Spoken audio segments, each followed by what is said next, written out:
This is Jackie with Idea Citizen. Today I'm speaking with Rany Burstein about housing and his predictions for the future. So, how long ago did you start Diggz and why did you even start it at all? Okay, all right. So, I moved to New York City for a finance job, and I was working in finance. And like every New Yorker or college students before that, I've had roommates. So I started in 2014. That's when the idea materialized. The impetus was actually a bad roommate experience coupled with a bad roommate search experience. I had a roommate that I moved in to New York with who left during the financial crisis, and I had a really bad roommate that he found from Craigslist. And I found a room for rent in a building nearby where I lived in the financial district. I knew the building. I was like, okay, this is an awesome building. The person who I was chatting with was a female, and she seemed awesome. We connected on a lot of things. We had the same shared vision for living together. And we exchanged maybe 20 emails, and then when the time came to move in, we felt so comfortable with each other. We didn't meet before. I didn't send her money before. She said just like, okay, we'll take care of it when you move in on the first. And I came by, not with all my stuff, thank God, but I came by the day before to introduce myself. I knocked on the door, and she opened it and slammed the door in my face. Ouch. And I was like, hey, do you have the right apartment? This is Ronnie. She's like, you're not Ronnie. Ronnie is a girl. And I was like, oh my God. She didn't realize I was a guy because of my name. So I ended up pivoting and putting all my stuff in storage, couch surfing, subleasing, and then I kind of like knew this all other world of like what to do in New York when you don't have an apartment. Gosh. So, the idea marinated. And then over the years, people started asking me, hey, I need a roommate. Where do I go? And like friends, or I'm moving to New York, do you know where I can find a roommate? And the only answer I had was Craigslist, and it bothered me. Mm-hmm. I was like, how is there no other way to find roommates? Because I had a bad experience, from like now at the time that started like all these dating apps, and I kind of liked the concept. I was single also. So I like the concept, how efficient it is. You have what's called the double opt-in. If you like someone, they like you, you chat. Doesn't mean anything, but at least like you're not wasting your time sending messages into thin air. And I thought like this would be a really cool concept to implement for roommates. I was thinking back about my experience. It was a few years prior to that. And I had this idea how it would work. Everything started to like flow in my head. So since 2015, we've been live. To your point, I think we've all been at a point in our lives where we're looking for roommates or looking for like a new housing situation. I think this is a common lived experience. And I guess I sometimes wonder, like, I feel like there's been new opportunities. I feel like been all these terms coming out. There's like house hacking, there's co-living, there's roommates, this and that. Is there a difference between any of this stuff, or really does it really come down to like people sharing a domicile collectively and making an agreement on certain terms? It's kind of like a different flavor of the same thing. It's basically people sharing housing, but it does change, it does vary. If we think about roommates in the most traditional way, we think about college dorms, college students living together off campus, and maybe young professionals in a city like New York City or LA. It's changed, it's changed completely in the last few years. COVID also helped accelerate some changes in this space. So what's different in living in shared living is you mentioned co-living. So co-living could be a term of someone saying, I have a roommate, we're co-living together. But it's kind of how we see it. It's basically a company or a management company or ownership that takes a building, takes an apartment, takes a house, and divides it by a room. Essentially, the result is four people that are roommates living together. But what they're making is kind of like they're market makers. They're furnishing it, giving you the opportunity to rent by the room, so you're not you're not liable if your roommate is not paying the rent they're offering flexible terms. So one person can live there for a whole year, the other person comes in for 2 months, leaves. The company is responsible to find a replacement. If they don't, your rent stays the same. Everything is bundled. So, they're just making the renting roommate experience a lot easier for, a lot more transient. Hmm. And they're building stuff around it. There's some companies that focus more on the community side and nice design and a nice living space, house rules up front. But it also caters to a new set of demand, right? COVID brought on, there were digital nomads before, but COVID made it, put it on a, on a rocket ship. People are now working remotely. They live 3 months here, 4 months there. We always had travel nurses. That's another, that's a segment that's always had that. But, now you add digital nomads, you add, remote work, students, internationals coming into the US to spend a few months. They're probably working on their stuff. It makes it a lot cheaper just to get into an apartment versus like getting a lease, paying a broker, furnishing the place, I'm putting up down a literally doing deposit. this. Like, I have a house that I used to live in, and there's these rooms. I was like, I don't know what to do with them. Like, legitimately, at first, I was like, is it just going to be empty? And I ended up actually converting them to room rentals. And so I was living in the house. So this is, I guess, one of the terminology, like the house hacking. So like I ended up renting out some of the rooms, and part of the thing is that for me it was helpful because it kind of reduced it kind of reduced my financial burden a little bit. And then I also like I just it's nice to have sometimes have people around.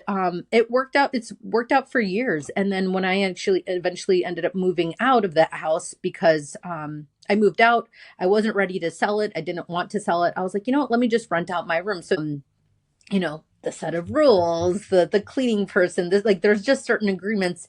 And over the years, as somebody that has actually been on the rental company side of it, is that I've adjusted the agreement to especially like set expectations. Like if you are coming to live in this house, this is the expectation. And if this doesn't work for you, then don't come in. But the list of expectations is quite lengthy because it's just like as time's gone on, I'm like, okay, I need to add this. I need to add this. Okay, we need to like explicitly say this. And I'm here in Los Angeles, and housing's a problem. Like housing is a big problem in terms of I've Absolutely. seen regular developments coming up around and I remember before I had purchased my house, I was like, oh, this nice building coming up, and they were offering studios. And so I called and I was like, oh, hey, what's the studio? I was like, I was just curious. And, this isn't New York, but it's Los Angeles, sure, major metropolitan area. But they're like, yeah, these studios start at $4,000 a month. And I was like, what? I'm like, I just thought that, especially as like a young person starting out your career, frankly, I don't know how some of these things are even financially feasible. I think that they're incredibly cost prohibitive. And I also was like, I don't want to live in a studio for $4,000 or whatever that number was. And I think about it today, like now that you know, I've been in Los Angeles now for 17 some years.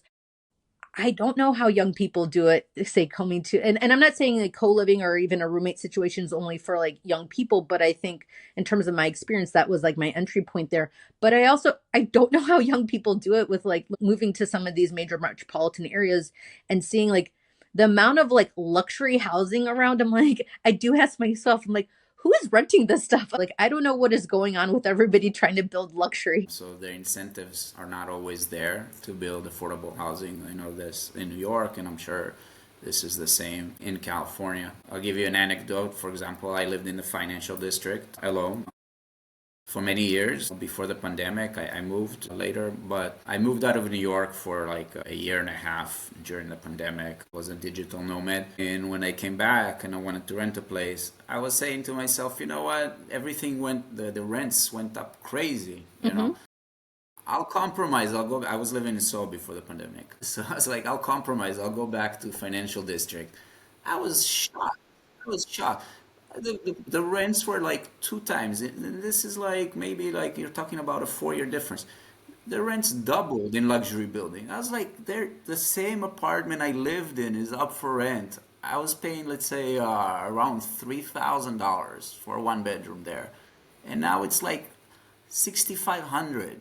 Like, who can 6,500. fucking afford it? Who can Like, afford that? Like, I don't, no, no, I don't understand. I love to curse. Don't worry. I echo your point exactly. Like, I don't know who can, and maybe there's something behind it that like, I just don't understand. Like, maybe there's a tax advantage. Like, hey, if you have unrented units and everything, can you claim a loss or like, I think that there's probably some funny business going on that like, and I'm making this up and there based on was. nothing, but I'm like, I have questions because I don't understand how this makes sense. I don't get it. There's some talks, there's some articles that came out about like price collusion and like warehousing apartments to kind of, inflate the demand and, What does warehousing an reduce. apartment mean? What does that even mean? I'm not an expert in this, but basically it's not putting the apartments on the market, right? If you have a lot of supply of apartments, think about it. I'm taking New York as an example. A lot of the landlords or big companies that can own like thousands of units or hundreds of units. If everyone leaves and now they have, let's say, 1,000 apartments up and they advertise that shows that there's a lot of supply. So they warehouse them, they put them on the side, and if there's collusion involved, and it's not just one landlord, they can say, hey, we take these out of the market. Now instead of having 1,000 apartments vacant, there's 100. Mm-hmm. And you might have 100 people or 150 people fighting over these 100 people, and the price just goes up. I am like a part-time digital nomad. I spend about 6 months abroad or outside of New York a year, especially in the winter. I'm in Arizona right now, so it's nice and sunny here. And it's part arbitrage on rent, part just kind of enjoying the flexibility that I gave myself. Yeah, absolutely. But a lot of people are still doing it. There are some mandates of big companies to come back to the office. And Do you find that is there a difference in terms of needs or listings or I mean I anticipate through Diggz like you obviously have like a unique vantage point regarding some data around like what you're seeing and you mentioned you're in a number of different metropolitan areas. Are the needs like are how do the needs in urban areas or major metropolitan areas range or how do they differ in terms of like more rural areas? Like do you find people posting or looking for people in more rural areas or is it they kind of mirror one another just maybe it's volume is is the differentiator. so I think in general, right? When you think about like shared housing and roommates, you always think about like cities like LA, New York, San Francisco, where the rent is so high that you can't afford living on your own. Had you moved out from a less center, for example, if you are in New York and you want to live in Manhattan and you just started working, it's almost impossible to live on your own. You might find a very cheap studio somewhere in Upper Manhattan or something like that. But in other cities, if you move out maybe into the suburbs or maybe less center areas, you might be able to live on your own, like places like Charlotte, North Carolina, or or Raleigh, or maybe even Phoenix or Denver. But that's changing. That's changing. I think like a lot of cities now are not affordable anymore to live alone. There are still people that are living in rural area or suburban areas that are still living in shared housing. That's changed. Hmm. What we see is a lot of older adults entering the roommate market. Okay. That is one of our biggest segment. It's been increasing by 37% year over year on our site. So it's a growing segment. So the percent, the share of older adults, we always had users that were older adults. There's still a small fraction of our user base, but it's been growing. And these are typically homeowners, empty nesters that might not live in the center of the city, so they are living, I wouldn't call it rural areas, but just kind of not in the Suburban center of maybe the I don't city, a little know. bit. Yeah. Yeah, suburban. We operate in metro areas, so like I wouldn't have data on some small town in the middle of nowhere. Sure, fair. But talking about, let's say, outside Atlanta, like Clayton County, or like out in New Jersey or Orange County or Inland Empire, places like that. So there's definitely more home ownership there, and we're seeing them join our platform and offer rooms for rent, mostly, or looking for a roommate too in these areas. Do you find So that it has older impacted everyone. Yeah. Do you find that the needs of more, I guess, empty nesters, older, I don't know how to frame that group of any the cohort, Older adults, let's call older them older adults, adults. do you find that their needs are based on maybe like their search patterns or what they're actually looking for? Are there any is it is there any variation to kind of younger adults, like what they're looking for? Yes. So, for the most part, I think the reasons why people live with roommates, the main reason is always going to be financial, right? But for older adults, it's also in terms of companionship. Hmm. They're looking for there's a lot of loneliness, especially after the pandemic. A lot of people are dealing with loneliness, and it's pushed them into this kind of shared living once more. Maybe mentioned financial. Some people are dealing with debt that they took on during the pandemic, so the needs are somewhat the same, but it's a little bit different. I would say we don't have exact data on that, but just anecdotally seeing. No, We've fair. had some. Yeah, we've contributed to one of the leading papers, like in Bloomberg article about this. So we ran some surveys. So it's it's like having, they have a health issue. Some people have health issues. They prefer someone to be there just in case. Yeah. Dealing with loneliness after like a death of a spouse or a divorce, trying to get out of debt, trying to make ends meet. These are things that, generally like Gen Z or, students, young professionals don't have to think about. So yes, it's cool to live with like your friends, and go out and watch Netflix together and share the rent. So, it's still kind of the same, but very different.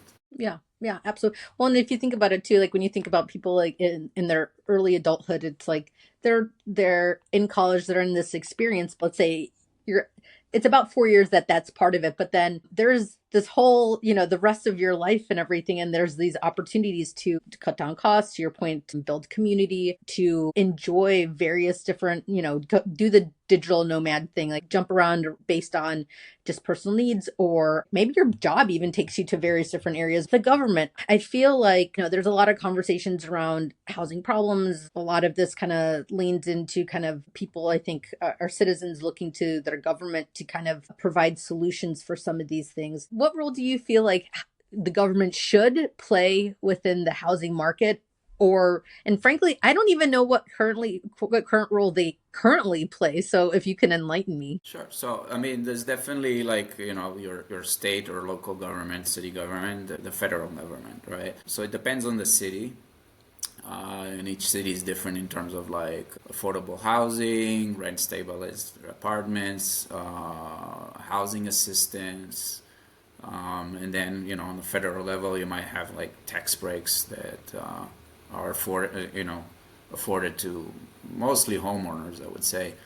Um, and then incentives, right, for developers to build. So there's less incentives given out for affordable housing. There's definitely tax subsidies that are given to some developers if they are building affordable housing. So what does it mean? It means that instead of building some sort of luxury high rise with 2,000 square foot lofts or apartments, they're building more practical, smaller apartments that people can afford. So there's less of that. There's definitely a housing shortage. It relates to zoning laws, allowing for residential buildings or conversion of commercial real estate areas into residential. So there's a lot of levers that local and federal government can play and accelerate this. And we've seen some initiatives that are coming out. There's this concept of ADU, Yeah. Yep. additional dwelling unit. I see it a lot here now in Arizona. Like a lot of They're people all have, over in Los Angeles. yeah, they have these casitas here in Yes. your backyard. where you can rent. You know, I was In-law looking for a suite, place to granny stay, and suite. all of a There's sudden, there's so wait, many of this these is terms for it. yeah, it's like looking for, a temporary place here for a few months. I was like looking at places. I was like, this looks amazing. Wait, this is a casita. I don't want to live in someone's backyard. It's kind of It's interesting. And funny for you. You're like, I don't want to do that, and for me, I'd be potentially would be like, this sounds great. It's like a little more secure. So depending on what your needs are, it varies. yeah, yeah, obviously, it's a great solution for both. For a homeowner, it gives you an opportunity to supplement your income, whether it's to pay your bills or to just to put the money in your pocket. It's fair. It's your backyard. I'm Yeah. very liberal in that part. I read yesterday actually that they're looking to do this, and they're hoping that it will add like 20,000 more like units in NYC for people that own a home. This, I'm not talking about Manhattan, but like in Brooklyn and Queens, some people have to build, so they're giving subsidies, tax subsidies, to kind of offset the investment in building this and incentivize people to take that and share part of their home. So I think there's some things that are being done, but probably not enough. Obviously, we're in a crisis. When I'm thinking about what the federal government can do, one idea that I've you know kind of vocalized a little bit is tax breaks. If I'm a homeowner, you're a homeowner, you can deduct your interest payments from your taxes, right? When you're Don't we starting already get to off, do that? sorry. Don't we No, already get yes, to as do a that? Yeah. homeowner, Okay. Okay. but not as a renter. Got it. Not Yeah. as a renter. If I'm renting from you, you are able to take your cost and deduct it. But what about my cost? So think about the middle class. What Right. what Right. breaks is that getting? It's to own a home today is a luxury. Yeah. It's not. I understand, they were giving, probably when they did this was to encourage home ownership, which is kind of the standard of American life, right? But who can afford, the interest rates now are like No 6%, idea. 7%. No idea. I It's bought an insane. investment property in Nashville. I'm paying over 8% On top of interest. putting down 25%, isn't, I mean, at least I think that's the case in Los Angeles. Like, Yeah, that's a lot of money. home costs have risen, right? So you have to put down more because it's considered a jumbo loan. If it's over $500,000, which most houses today in the U.S., not just in New York, back Yeah. in the day, it was only in New York. Like a studio would cost $500,000. You could go with $200,000 and buy like a three-bedroom house, in somewhere else, in Atlanta or in North Carolina or in Texas.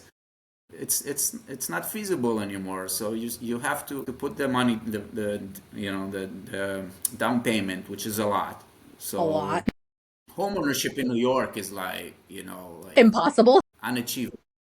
But today I see this is the case in all the country. It's just crazy. The values have gone up, the interest rates have gone up. So it's just hard. And then okay, you stay as a renter, but where is your assistance there? Any financial advisor would recommend that you shouldn't pay rent more than 30% of your income. Yeah. In New York, it's These like the things do average, I not would say, track though. No, they don't track. Like in terms of the cost of housing, purchasing or renting, period, with my understanding of like of wages. Like these have not grown step in step. There's a better word for it. I can't think of it. And yeah, and this I echo my point from earlier around luxury housing and the cost of a studio in Los Angeles. Once I was like, renter or purchaser alike, like it's hard. And I agree that there should be opportunities for renters based on, either, I think it would be wonderful that like, whether it be like write-offs of some sort or whatever, but, and also I also think about the fact that it is kind of funny and then like not like a real haha way, but as in a wow, that's really unfortunate and kind of doesn't make sense that like people can potentially rent say for 20 some years and then still for whatever reason be like you're still not a good investment to purchase a home if you choose to or if you wanted to. So there's a little, it's like somebody makes 20 years or 15 or 10 years of consistent payments, never defaulting, never delinquent, but still they can't purchase a home if they chose to. It just doesn't fully make sense. It's like, and I don't know, I don't have the solution, but I think um it's Yeah, confusing, I guess, at best. yeah, and I'll give you another talking point here. So a lot of cities, for example, like let's take short-term rentals, right? A lot of people are opposed to it. A lot of municipalities ban it, restrict it. So yes, there are investors that come in and buy houses by the droves and put them up on an Airbnb or VRBO or Booking.com and profit. Okay, good for them. There are, there's ways to restrict it. Like I said, I have an investment property in Nashville. I'm renting it on Airbnb, and I had to go through a process, get a registration license. I like it there because it's not the wild wild west. It's legal Hmm. and it's already like established. Obviously, there are more licenses given out, but it is kind of rules of the road. So I feel more secure in my investment. For example, if you take New York, they banned it outright because there's a housing Outright, I didn't shortage. know that. Okay. They blame, yeah, you can do it in a very weird way, like if you are present, if you're registered, so you can't just rent your whole place. Let's say you are going home for Christmas, and the 1 week of the year that you're not home, you decide to rent it to some family from France and supplement your income a little bit to pay for this high rent. So the city took that away. Or they took everything away. They say, hey, if you have a two-bedroom or you own a house and you have one room and you're staying in for the holidays with the tourists, then you can rent it. Plus you register, plus you pay us.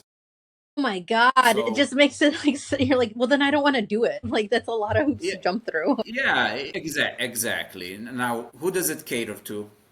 So they built this law, for example, like this is why I think like some things are flawed. So they built this law so there's more apartments. So the people that used to Airbnb put it back in the market. So now you have additional housing instead of like dealing I'm and, going to and stop being you there. creative. Did they? Did they put this housing back on the market after the restricted Airbnb? Like, did that actually happen? So there's a lot of like articles that came out like a year later after this rule that actually rents did not come down, and it's not because of that, because that wasn't the problem. But what they restricted is if you are making decent salary, okay, you could be making six figures and still paying 50% to rent. And this is a tool, there's a demand, there's a tool. Why not, like, for example, give you, like, I think in London, they give you 100 days. Like, you can do whatever you want. You have 100 days. Hmm. Now, like what I said, the law is like if you have a two-bedroom, if you own a house, so that to me is like someone who's got a little bit more money, you're giving him tool to make more money. What about the guy who has a studio and paying 60% of his income? What about the guy who has a one-bedroom apartment and is going away for Thanksgiving and is 4 week vacation? Yeah. Why not?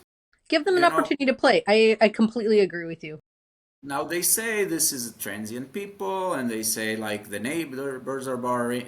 There's complaints by neighbors, but before they legalized marijuana in New York, people would complain if I smoked marijuana, and my neighbor would complain to the landlord. I didn't smoke marijuana back then, but they could complain to the landlord. Hey, he's doing illegal drugs. Now, if I smoke in my apartment, a joint, what is my It's neighbor gonna say? yeah, He's smoking joint. Yes, it's legal. yeah. So It's they're not going to perspective. Yeah, complain. yeah, yeah. They're not going to complain.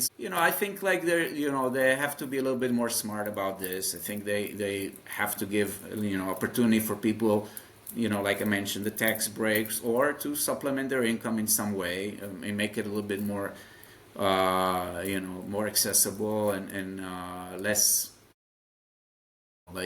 intimidating. People are scared to do it.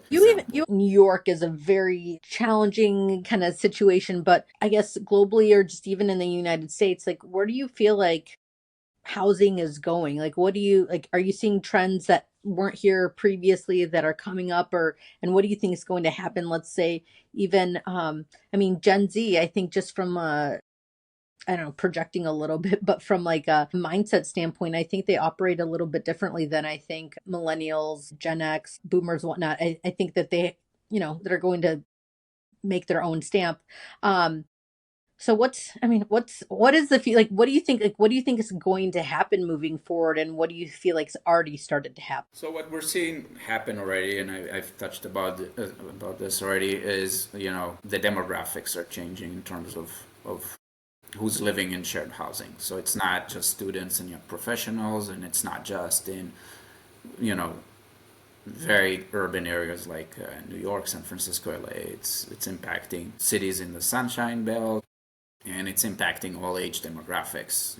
There's always been older dolls, golden girls, if you know the show. Yeah. So it's not a new concept, but it's just becoming more popular, more acceptable. People are staying in shared housing longer. I think there was kind of a stigma. I remember if you were like over 30 and you're living with roommates, something's wrong. Yeah. You're doing something wrong. And today, people are well into their 30s, well into their 40s, still living with roommates. I think that stigma has changed. We also see couples, more couples living with roommates, whether they're just dating or even married, opening their home for another couple, or opening their home for an individual, whether it's a student or a young professional or just someone their age, just to offset the cost. As you mentioned, Gen Z, home ownership is kind of seems like out of reach for a lot. So people are kind of giving that up. There's more focus on experiences, on community. And like I mentioned, like co-living is a concept that came out of that demand. We're looking at housing that is offering more than just like a square footage, a window, and appliances. So there's more focus on community building. So we'll see more of those, I think, the development. And on top of that, more flexibility, remote work, whether you have a mandate to go back to the office or not, but remote work, the genie's out of the bottle. People are there's a lot of remote jobs out there. There's a lot more, I think, flexibility from employers. Employers are also benefiting. They don't necessarily have to only look in their in their backyard for employees. Right. Us at Diggz, we can hire from anywhere. We're not physically located in one place. So if I find a good talent in Minnesota or in Alaska, I can hire them. It's not a problem. So we will see, like, I think, more flexibility. I think the 12-month lease is going to kind of be more rare, and I think there will be more clauses that you can get out of your lease, in a shorter period of time. I wanted to, touch about. I had one thing that I mentioned, but it kind of ties into this. In terms of regulation, some places, some cities, or don't allow you to sublet. So, for example, if you need to move out for a job and you're now stuck with a 12-month lease, you're kind of screwed. If you live with your significant other and you have a fight, you can't move out because you're both under lease and you can't sublet. In New York City, it's allowed, but they still put like restrictions pending landlord approval. They might ask for more money. They might ask for like application fees and things like that, just to complicate it. Obviously, a lot of people kind of do it under the table, but it scares a lot of people. Not everyone is comfortable to say, hey, we do it between us and we'll do it under the table. Both the renter and the rentee might not be comfortable in such arrangements. I know that in other states, it's illegal. What do you say? How do you say it? It's not illegal. Like it's not part of your tenant rights. Sure. So I'm seeing that hopefully some of these laws will loosen up, allow people more flexibility, not to stay in bad situations, bad roommate situation, bad life situation, prevent you from like taking a job elsewhere just because you don't know how you're going to pay for your lease, or want to ruin your credit, or going to housing court. So. Oh man, But the landmines aplenty. Like they're nonstop. There's always something. yeah. Housing can be very easy and it can be very complicated. But so going back to how I see it, so like more fluid, more flexibility. I think there's going to be more concepts of co-living. More of older adults, more multi-generational living together. So we'll see more of that. Also, kind of a shift, I think, with remote work. You're going to see, we've seen it during the pandemic, but I think, the gravitational pulls of San Francisco, LA, and New York are going to be less so over time. And you will see like cities in like middle America, boosting up with more workforce, more people living there, and it'll just kind of balance out. I I wasn't sure if getting into this conversation, if I'd leave it with like more answers, but honestly, to some degree, I almost have more questions because what you've clearly, it's like there's just so much variation from um, state to state, city to city. What's your thinking around co living or shared housing and roommate situations with sustainability? So first of all, shared housing by default is kind of saying a more sustainable way, right? You're taking one space and instead of one person occupying it, you're combining one or two or three people into that space. So that's definitely a more sustainable way to live. Less real estate, less development needed to accommodate for that. Obviously, like big buildings and cities contribute a lot in terms of like pollution percentage. I think Bill Gates wrote a book about this, and I think it's like maybe 10-15% of the pollution or emissions come from like buildings. So I know there's a lot of movement in terms of like rectifying that and building like zero emission buildings. So that'll be interesting to see that coming down. I grew up in Israel, and just back in the 80s, we had solar power for hot water. You had to turn it on. Sometimes the water would go cold.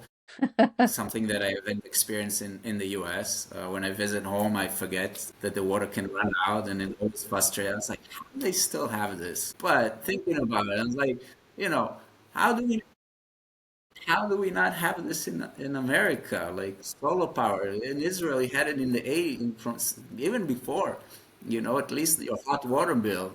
And here you don't. I'm in Arizona. They have plenty of sunshine, and the water is still electric or gas and on demand. When you want hot water, it's there. I'm sure there's a cost to it where you have free solar energy. So I think you see more and more of those renewable energy, but I think they need to be integrated into more into housing. Thank you for your time. Where can people find you or Diggz? Sure, sure. So Diggz is diggz.co. If you're needing to rent a room or find a roommate or find shared housing, feel free to check us out. And if you want to connect with me, I'm on LinkedIn, Rany Burstein. Not hard to find. I'd love to connect with anyone. Perfect. Awesome. Thank you so much, Rany. Happy to. Yeah, and I'll just leave my email as well. Please don't use it for solicitation, just to connect. So it's Rany at Diggz. So just to make sure everybody knows, so Ronnie's name is actually spelled Rany. So just make sure you're spelling it right. Exactly. Thank you. Until next time, stay curious and keep exploring. Join the Idea Citizen LinkedIn group and share this episode with a friend.